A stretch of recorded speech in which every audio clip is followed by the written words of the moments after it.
Introduction. When I began writing Principles of Power, I never intended for my work to develop into a book. I started writing for the love of expressing my ideas and getting real-time interactions and feedback from social media.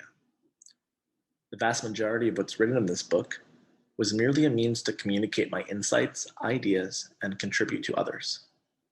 Over the past several years, I have received countless private messages and emails from people expressing to me the difference that I've made in their lives through me sharing on social media. Occasionally, someone would tell me that I should write a book. However, I wasn't inspired to do so and was content with merely sharing principles and ideas I was using in my life and contributing them so others in my community could use the ideas for their own lives for how they saw fit. I became inspired to write this book while on a road trip. I was at a used bookstore in the middle of Iowa. There was a terrible snowstorm and I was forced to get off the highway. I ended up stumbling across a used bookstore, which to my surprise actually had an excellent selection of books that I would read.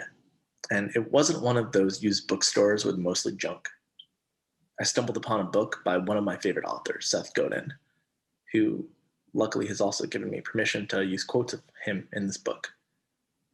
The book that I found of his, which was called What You're Gonna Do with That Duck and Other Provocations. The book was a collection of his writings that he had posted on his blog. And in that moment, I realized I had an attachment to what a book should look like.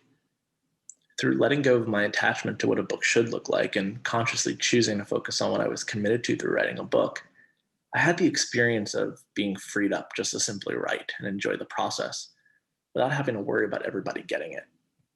I decided I would rather write authentically and not hold back, knowing I may only be speaking to 2 to 5% of the population who would get it, as opposed to writing in more general concepts and holding back a bit to attract more people. I think both models have their place. I just know that I'd have no interest in holding back to appeal to more people. It's just not something that I'm interested in. And I have tremendous respect as well for those who do choose that path. It's just not my path. So this book isn't meant to be read as some guidebook or book of advice. I'm more interested in sharing ideas, frameworks, and principles, hence the name of this book, Principles of Power, that leave people with more power and effectiveness in their own lives.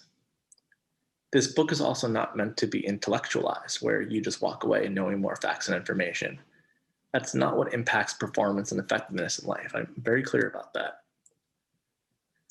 What I'm committed to with this book is to leave you, the reader, with hopefully, a few new insights and breakthroughs that can be naturally applied to your life and lead you to be pulled towards taking new actions and producing new results.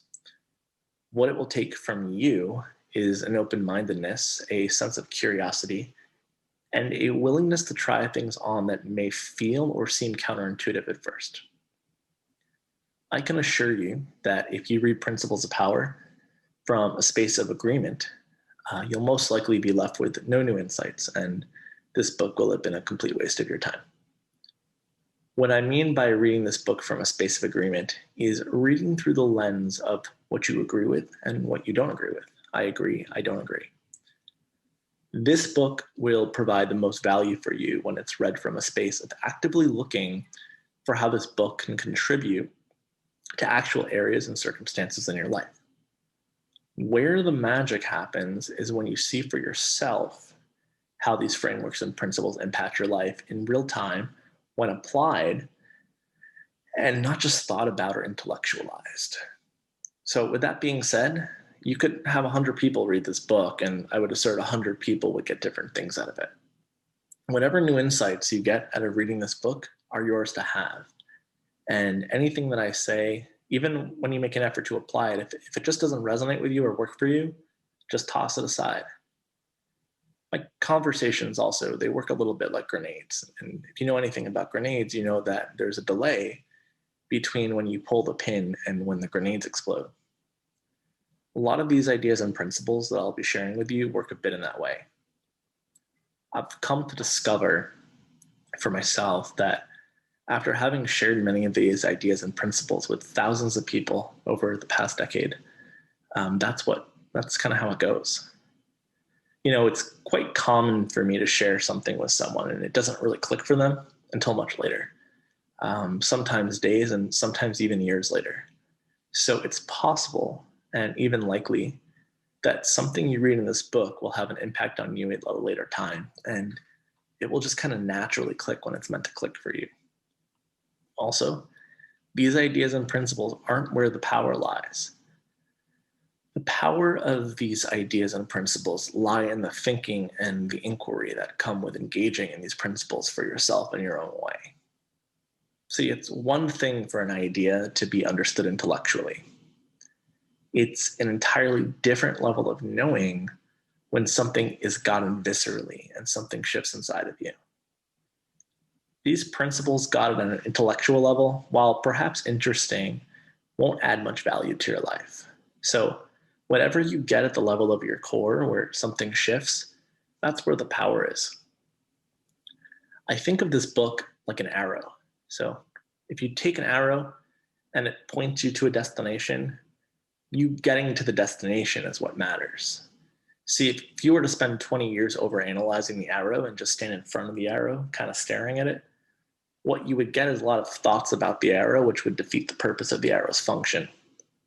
So if you just think about the ideas in this book, it will really add nothing to your life aside from, perhaps some interesting factoids you could talk about at a cocktail party.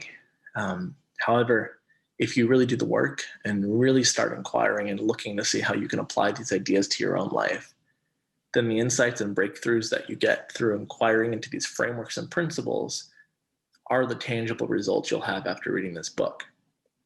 And because you did the thinking for yourself and you discovered whatever there was for you to discover, it's not something you memorized. Hence, you can't ever forget it. It's something that is yours to keep for the rest of your life. If you try to memorize the ideas in this book, you'll forget them over time and it will make no difference. I take the position that if you're reading a book on frameworks and principles, you're probably already more open and at a higher level of intelligence than the average person. You're also someone that perhaps has a commitment to growth and expansion in your own life, which takes a willingness to see beyond what you already understand. See, you're already probably more curious and interested in learning new things than the average person as well. The person who is the hardest on yourself is also probably you. And that's actually good news for both you and me, because I can't be physically there to coach you. You're just reading a book and you very likely don't even know me personally. However, I have found that people who are intelligent, coachable, and are already hard on themselves don't need much coaching. They don't need to have someone be very aggressive with them either. They actively look to see what there is to see for themselves, and they'll coach themselves and just do the work. See, when someone discovers a principle or framework for themselves, smart people do tend to coach themselves, and you really don't have to intervene much other than just to hold space for them to engage in that kind of high-level thinking. So you could say that this book is simply here to hold space for you to engage in the ideas and principles laid out in the following pages. Whatever you discover out of them is what you discover. Whatever doesn't contribute to you, either at this moment in time or forever, doesn't contribute to you. I also write this book from the point of view as viewing you, the reader, as someone who is already whole and complete, not broken, and there is nothing that needs to be fixed about you. I also take the position that any area of your life where you feel some kind of loss of power, some kind of disconnectedness or loss of your own self-expression, or an experience lacking a sense of aliveness, vitality, or connectedness to others, that it isn't a function of who you are, but a function of something that's in the way that you just can't see.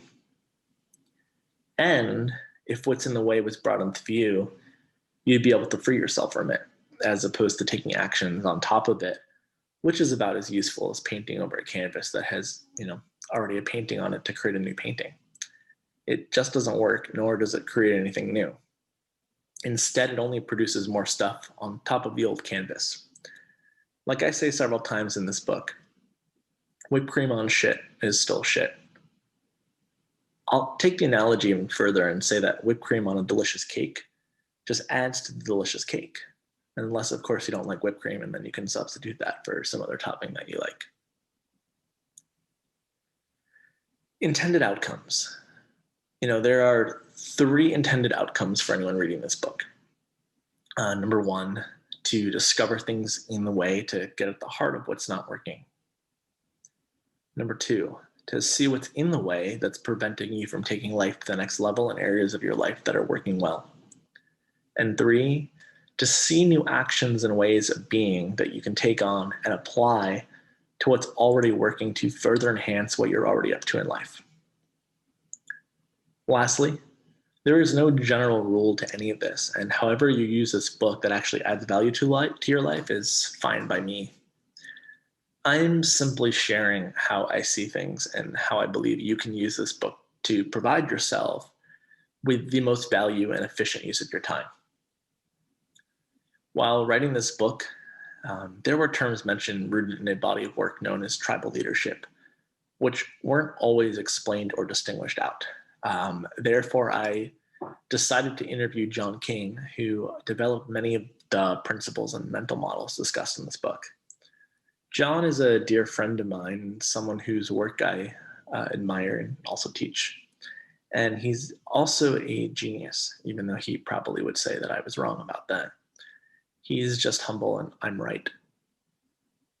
John is known best for developing the tribal leadership methodology and as the co-author of the book Tribal Leadership. There are terms he uses when I quote him later on in the book, such as the cultural map or stage 4, that don't have any inherent meaning in the English language. Therefore, I interviewed John and put the interview transcript at the beginning of the book, so you'd already be familiar with those concepts and understand them within the context of what I'm sharing later on. And I just want to leave you all with saying that I really am beyond blessed to have the opportunity to share ideas and principles, some of my own and many that I've learned from others. I hope you enjoy and get a lot of value from this book.